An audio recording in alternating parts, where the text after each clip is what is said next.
እናጥበዋለን። ከዛ በፊት ግን ዶሮ እዚህ ጋር የምታዩት እንዳለ አረፋ የሚከረፋው ፓርት ነው። እንደዚህ ውሃውን ስለምንፈልገው ላይ ከላይ እዚህ ይነሳል። ዶሮ ወይም ስጋ ስቀቅሉ ይሄ አረፋውን ማንሳት አለባችሁ። ይሄ የሚሸተው ፓርት ነው። ዶሮ በደንብ ሙክክ ብሎ እስከሚበስል እንጠብቃለን።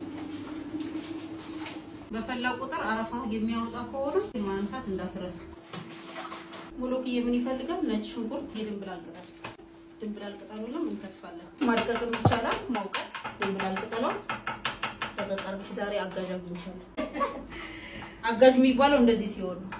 ገብቶሻል? ደንብ አድቅቀሽ። ዶሮ በስሏል። ይሄ ሁሉ አይዞሽ የዶሮ ሽታው ነው። ይሄ የሚደፋ ነው። መረቁን ስለምንፈልገው ቅመሞቹ እንዲወጡ የዶሮ መረቅ ነው። መልሰን ወደዚህ ስለሆነ የምንጨምረው አንደፋውም። ዋናው አስፈላጊ ነገር መረቅ ነው። እስከሚቀዘቅዝ እንጠብቃለን። ሰምና ስለሌለ በሰምናው ፋንታ ይሄ የኦመር ልክ ሰምኔውን ይተካልናል። ሌላችሁ በኦሊቭ ኦይል ማድረግ ትችላላችሁ። ቀጥታ ሞሎክዬ ነው ማለት አይከብድም።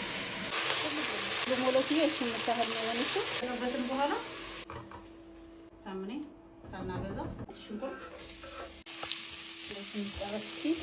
የነጭ ሽንኩርቱ ሽታ በደንብ ሲወጣ የድንብላል ቅጠል ናቁን መልሰን ሞሎክዬው አንበጫጫ አይደል ለሳቱን ቀነስ አድርገን ስጋውን እንደዚህ በሹካ ቆንጆ በሰላ ትንሽ ተለቅ ያለ ስለሆነ ዶሮውን እንጨምራለን። የሚበቃውን ያህል የሚያስፈልገው ቅመም ቆንጆ በርበሬና ጨው ብቻ ነው።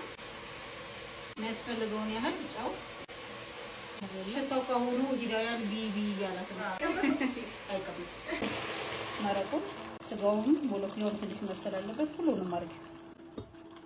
ይሄ ሞሎክዬው እስከሚበስል ደግሞ ሩዝ በሻሪያ እንሰራለን ቶሎ ብለን።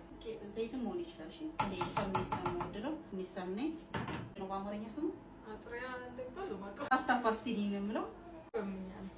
ትንሽ ዘይት እንደዚህ ቶሎ እጃችንን ሳናካለው ከለሩ እየተቀየረ ስለሚመጣ እንደዚህ ሲቀየር በዚህ በላይ መጥቆር የለበትም።